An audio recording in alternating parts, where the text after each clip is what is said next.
You've heard about the 20-80 rule, right? If I change that, if I determine that the core's got to be 40%, guess what happens to the 80%?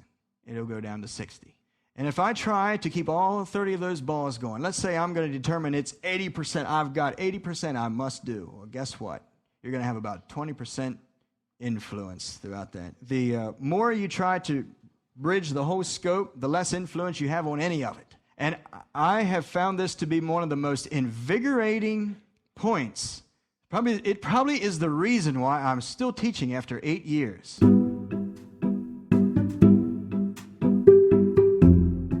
This is the Doc School Leader Podcast, and I'm your host, Kyler Martin. We are here to sustain the vision and support the work of faithful, courageous school leaders. We're dedicated to renewal and growth. Transformative schools need effective leadership, and effective leaders are formed through patient training.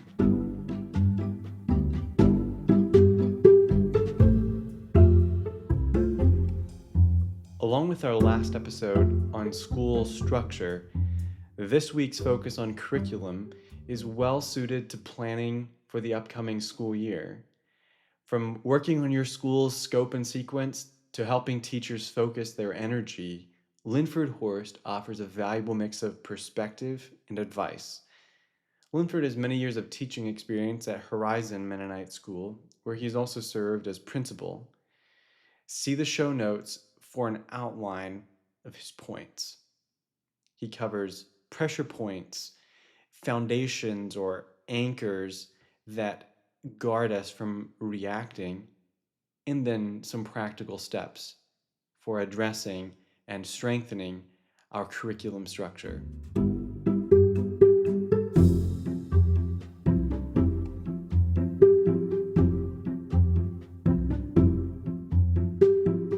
Rethinking can be a dangerous word, right?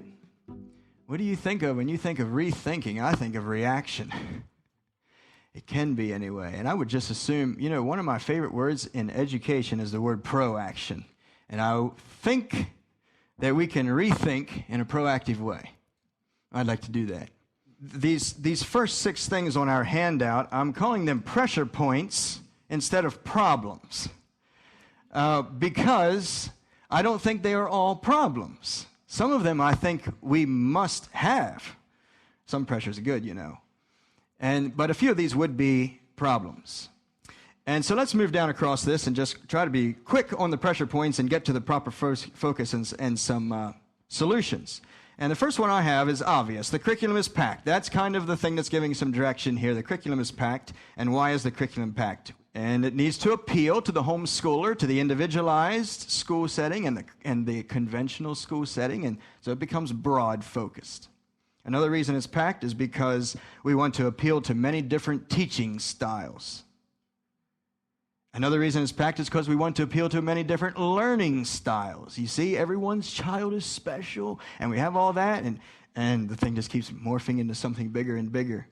Another reason is because we want to be creative and interesting, and so we add this and projects. It's getting bigger and bigger. And another reason is because we are very concerned about developing the whole person. You hear that a lot in education, well-rounded, and so it's getting bigger and bigger, and it's about as big as it can get. And I suppose I tell my students in history sometimes that history is really, I can sum it up in 3 words, action and reaction. And I think we are just about at that place where we're just all ready to react.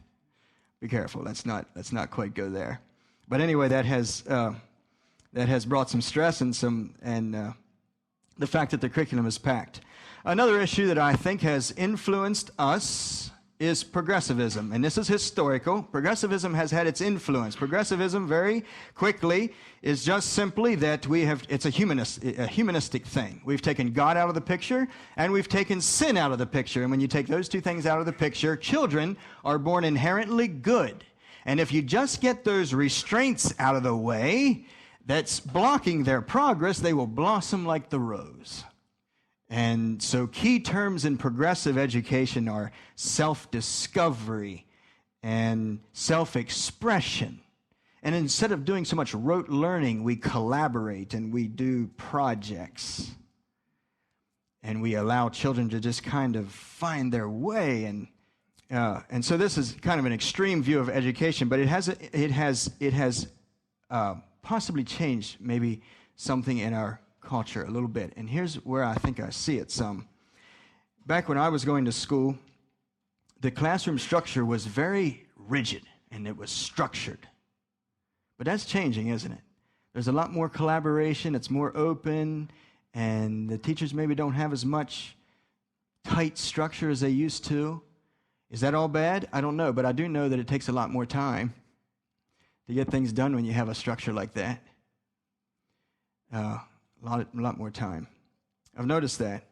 And also we do a lot more big projects in our schools than we used to. Science fairs and shop and home ec are always tossed around. That's fairly old, but we do a lot more projects. Hands-on is more of the focus. And if you study progressivism in a historical context, you would see that the project focus came out of that movement. Another one is nationalism. Has had its influence. This one really hits us. Nationalism is more of there's many ills in society, and who's going to fix it? Well, definitely not the church. Instead, it's going to be the government. And we're going to get the government involved here, and the government has one agenda to make sure that our nation and our people are the best in the world. And forbid that China and India would ever get ahead of us in mathematics and science and those kind of things. All right? And so now this is maybe more of a curriculum issue. Concepts are pushed down lower into the grades. Concepts that I didn't study until I was in 7th grade are now found, algebra and some of those kind of things. I don't know how y'all feel about that, but it's down lower into the grades, and there might be some reason for that. But concepts are pushed lower into the grades, and more abstract thinking demanded of lower levels. Recently, I walked out into the 5th grade. I was going to oversee their phys ed that day, but they weren't concerned about phys ed. They had one thing on their mind. The principal walked into the room, and they had a math problem that they wanted the principal to do on the board. None of them, they were all stuck, and it was very abstract. I can't get it all together right now, but it was one of those abstract thinking logic problems that I know I didn't see until 9th grade, I'm pretty sure. But they were doing it in 5th grade. I think the teacher was supposed to lead them through it, but anyway. So those are some of the things that maybe nationalism has brought. The key terms in nationalism are things like performance and competition, and to make sure we stay on top. The Head Start program that Sesame Street, that kind of thing, that all has an agenda. Make sure we're on top. Okay, family dynamics have changed over the years. That's another pressure point. When I was young, our family went nowhere from Monday night to Friday night. I don't know how your communities are. Maybe they're a little different, but we stayed home. I was 5 years old when we started Tuesday night prayer meeting, and my dad reacted to that for a while. He said, we can pray on Sunday evening. That's fine. He'll come to that. But during the week, that's when we work and we do stuff.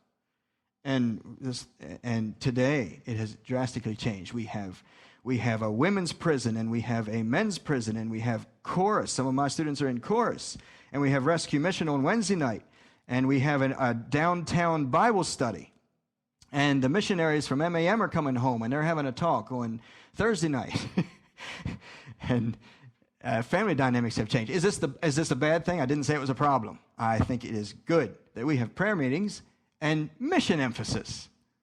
And our schools are going to have to find out how to work alongside that and not against it. Okay, so family dynamics have changed. Probably about ready to be a reaction to this this thing of running around every night of the week too. I don't know. But okay, our schools have inexperienced teachers. I work a lot with first and second year teachers.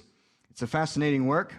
And they want nothing more than show me the teacher's guide. Just where's the teacher's guide? I'll be okay. I almost convinced one of the most important things CLE does is put together a teacher's guide sometimes. I also say that after a teacher's taught 3 years, it's time to throw away the teacher's guide. I've threatened to go steal them from them. But a new teacher needs it, and they open that teacher's guide and they follow it from point 1 to the end every day. And guess what happens? They've got to do it all. And they get in this covering mode. Here it says, do this, I do it. Do this, and I do it. And wow, I got these 3 things you have to do. Got to get them done. And so they follow that thing in the teacher's guide. And I was talking with Elmer Glick previous to this weekend, and he said, whatever you do, just make sure you tell them that no one has to do the whole thing. That's his burden. Okay, so now you know Elmer Glick's burden. No one said they have to do the whole thing. Okay, another problem we have, nope, I was not going to call this a problem. It is a good thing. It's a pressure point, though. Our schools have blossoming teachers. And this is a pressure point for this reason. We have worked hard to develop teachers' institutes. You can go to Teachers Week at Faith Builders, and you can go to Hope's, HTI, is that what we call it by now? I don't know, but anyway, you can go to all kinds of those kind of things. And second and third year teachers come home from those meetings just enthralled with everything. They went into a workshop where the teacher convinced them that you should have oral reading with your students every day. Matters not what grade. Even 12th grade, you should do oral reading. And the workshop leader just poured it on. And they come away just absolutely convinced. Got to do oral reading. And they go to another workshop where that, who was that fellow last night? Rob Lane. Convinced them they've got to do their science. And then they have a workshop where another one convinces them that it is extremely important that we have music Mennonites of all people should have music 5 days a week. It's just so much a part of our culture. This must be the way we do it. And after a while, a blossoming teacher has 30 balls. And they are also vitally important. And if I drop one of them, it's going to be terrible. Okay? And this is a good thing. This is an incredible thing. And any workshop leader, just pour your heart into it and convince them. But then they're going to have to sit down with a little conference with me when we get back. And we're going to discuss what we're going to focus on. Because you can't do everything. And what is going to be the focus? Okay, so these are the pressure points. All right? A couple years ago, we had a serious problem of this, and so we decided as a board, we were going to sit down, and me as the principal, we're going to sit down, and we are going to work on this problem. Teachers can't get all this stuff done, and we're spinning wheels and doing all this, and so we started. And we sat down, and we tried to establish a few things to keep in perspective before we ever started reacting and rethinking. There's a couple foundational things that must be in place here that we must make sure we get right. And I want to go over a few of those before you start diving into something here called rethinking. Let's keep a few things in proper focus. First of all, we do not need to start a revolution. I think someone suggested yesterday it might be time to do that. My testimony would be, and I think they just raised it as a question, you know, is it time to really sit down and scrap the whole thing and start over? I remember our bishop saying, brother, you know what? Let's just stop here and think about all the things that are going right. And there's still a lot going right. Don't forget that. And we're not starting a revolution here. I have found in my very short time at school that the most accepted change and the most permanent change is very small and very slow. These are radical things that get you in trouble. Okay? And so we don't need to start a revolution here, I don't think. Let's think about something else. The church, home, and school must share responsibility. And I've heard people say, you know, the school is the subcontractor of the home. And something like that. And to try to keep it in perspective. The whole community really does not revolve around the school. Did you know that? Yeah, I need to remind myself of that often. The community does not revolve around me and my little program at school. It really doesn't. The parents have agendas too. And sometimes when the school teachers come over and they're complaining about parents, and a parent came to me complaining about homework today, and I got another unsigned homework slip, and I can't figure out why they can't get their homework done. And I usually have this little saying, I say, the home trumps all. And it kind of takes the wind out of a teacher's sails sometimes. But that's kind of the way I like to think about it. Although I do believe there is a balance between these three things. And there needs to be open communication between them. Okay, another thing to keep in proper focus. We are not performance-oriented. We are in competition with no one. Nationalism does not have to drive our agenda. It is a weakness of parents to want the best for their children and they want a good start. And they want this thing done right. And sometimes we just have, and teachers are the same way. And sometimes we have to understand what is really our focus here. I gave number 3 in the negative format, but what I really should be getting at there is that our focus is preparing a new generation to serve in God's kingdom, to be a part of God's kingdom and serve to expand that kingdom. Okay? Number 4. See, I think we blame curriculum for all the problems. It doesn't have a face. It doesn't have emotions. Curriculum is inanimate. And so it's easy for the curriculum to get all the blame. And really, what we are discussing here is at least 50% a teacher issue, and probably more. So we should commit as much energy, and some would say more energy, but the reason I say as much is because we really have a lot to be thankful for the people that have invested time in developing curriculum. And so I'm just going to say as much. At least that's the way I, as a principal, like to think about it. We should commit as much energy to teacher development as we do to curriculum development. The longer I teach, the less curriculum I need, and the less issues I have with the curriculum. Number 5, effectiveness is more important than efficiency. The goal of education, and this is not original with me, I don't even remember where I first heard this, but it's something that's given me some serious motivation. The goal of education is not covering the material, it is uncovering the mystery. Good play on words there. And a new teachers especially can fall in that trap. Got to cover the book, got to cover the stuff. We got book 1 here, and we're headed to book 10. And when we cover book 10, we've accomplished. We have arrived. That's our goal. And if that is the only thing that drives a teacher, they'll burn out in 3 years. They better soon get a vision beyond that. That's not a good way to do it. Just covering the material is so mechanical. And teaching is not about mechanics. And Jesus was the master teacher, and he was highly effective. Almost to the point of inefficiency sometimes, maybe. But that was okay, because he had effectiveness on his mind. Now, Jesus could be extremely efficient at the same time, such as one time when he told his disciples, I must needs go through Samaria. The disciples wanted to be inefficient and go all the way out around, And Jesus said, I'm going straight up through here. But the focus in Jesus' mind was not efficiency. It wasn't the fast way through the land. It was effectiveness. It was a certain woman at the well. You see, effectiveness is what needs to be our focus, not efficiency. And effectiveness needs to be the focus when we sit down to start thinking about curriculum, not just covering the stuff. Although, I know that a question that will burn in some of you's mind, if second graders don't get to book 10, and they only get to book 7, do they start third grade at book 1? Or, so those are some things, that you need to think about. Okay, that's some proper focus.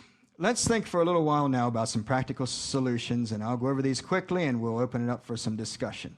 It is well worth your time, boards and principals, to create your own personal scope and sequence. Don't buy CLPs or Bob Jones's or Rod and Staff's. No, actually, I'll take that back. It would be helpful as a guide, just as a starting point. In fact, CLP does make suggestions for where to cut and trim, things like that. But you should have your own personal scope and sequence. Do you know what I mean by scope and sequence? Like exactly what we're going to teach, when and where. What should first graders know when they're finished first grade? What should second graders know when they're finished second grade and all the way through? And how many times will students face U.S. history? And how many times will they face Anabaptist history? And what proportion should that be? And all those questions you need to ask in developing a scope and sequence.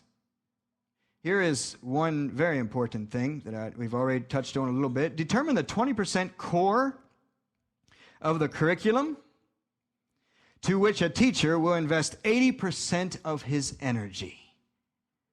You've heard about the 20-80 rule, right?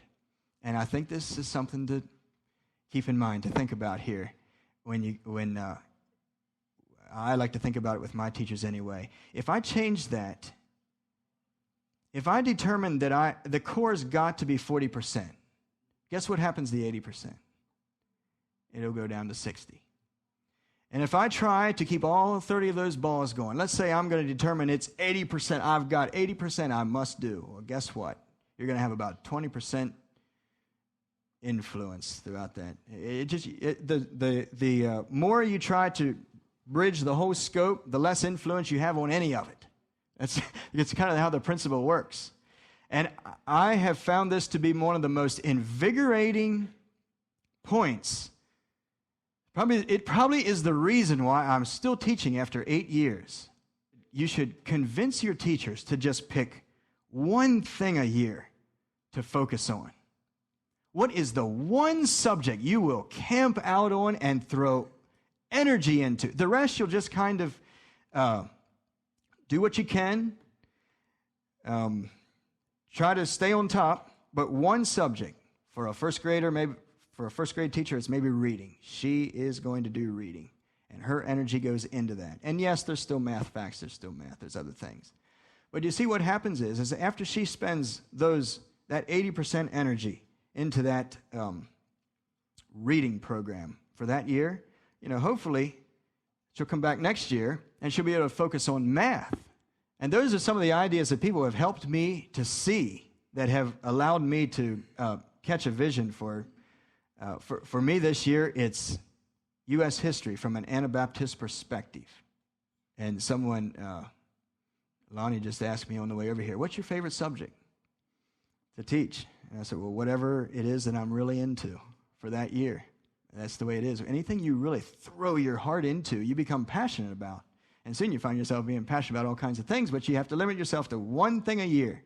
And then you start catching a vision for what kind of program we could have in 15 years. If I spend 80% energy in U.S. history this year and biology next year, and another thing that I was helped to see is in my first year, I came to school very excited about music and history and science. Those are my three things that I really was going to. And someone wisely told me, in your first years, you should turn all that stuff over to your co-teacher and you should camp out on math and English. And I didn't really want to. But I taught all math and English those first 2 years of my teaching. And I have never regretted that. A solid focus on the core, math and English, before you start on some of those other things is very valuable. The 80-20 principle here is important for us to think about. And challenge your teacher with that. What is it next year? Have you thought about it? What is the one thing that you invest your energy into? Other than that, you just skim the surface on everything and you never go down into where you can really impact. Combine grades into one class. Well, there's a loaded one. That one's been heavily debated. Combine grades into one class. Let me just go over the scenario here, the logic behind why to do this quickly. Sometimes I've heard of teachers who have 3 science classes, for instance. 3 science classes in an hour. 4th grade, 5th grade, and 6th grade. 20 minutes for each one. And the deal is that you teach 4th grade for 20 minutes, and then they can work on their work while you go teach 5th grade for 20 minutes. They can work on their work while you go teach 6th grade for 20 minutes, and then you're good to go. And then after school, you check everything up, and you realize that a bunch of students were just roughshod through stuff. And now you have all that correcting up to do. And wouldn't it be much more, I'm actually going to use the word effective and efficient, to put them all in one class? Yes, maybe some of the 4th graders will struggle with some of the 6th grade or 5th grade concepts if it's a grade ahead of them, and you have to think about some adjustments. But then at least there can be teaching and engaged instruction. The teacher can be walking up and down the rows, actually engaged with the students. Stop. That isn't right. You're doing that wrong. Otherwise, he can't be engaged with them. They have to do their work, throw their book in the tray, and it goes a whole day until they ever pick it out again. It's far more valuable if the teacher can stop him in the moment. See, assessment is most effective, the closest to the work. And that's kind of the concept of the grades combined into one class. We can discuss that more. One more thing here is learn how to integrate the curriculum. This one fascinates me.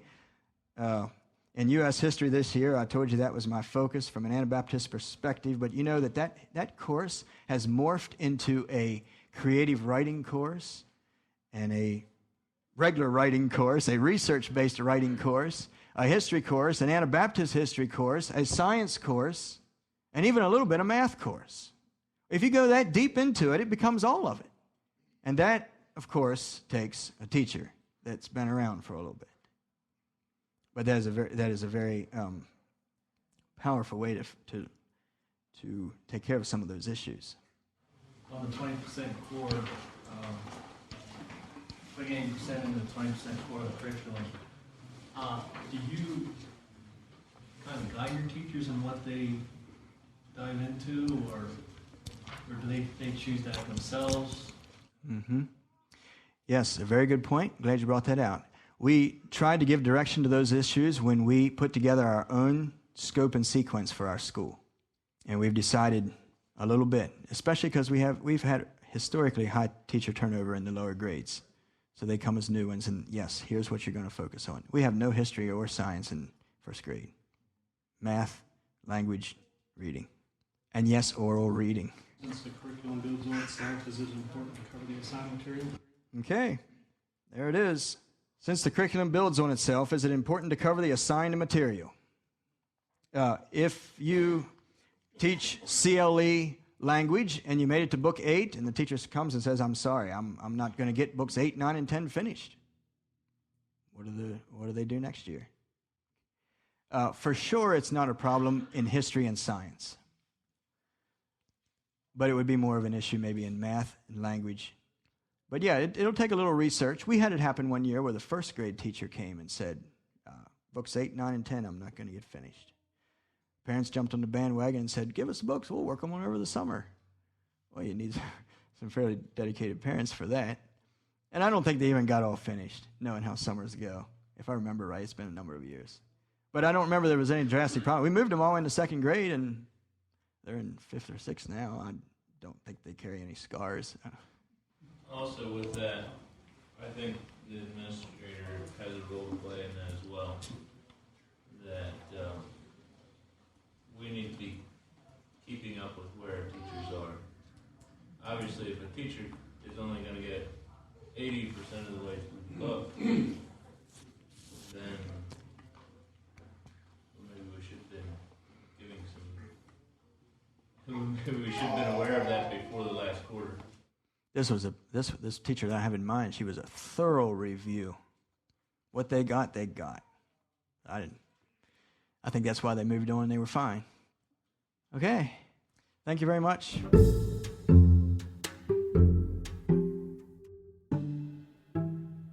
Thanks for listening to this episode of the Doc School Leader Podcast. We hope this episode contributes to your growth and renewal. If you're finding these episodes meaningful, consider leaving us a rating or share an episode with a friend. We'd also be glad to hear from you. You can get in contact with us through our website, thedocforlearning.org, or by completing our listener survey. See the show notes for both options. May God, who has called you to the labor of education, prosper your work and fulfill his goodwill through your school.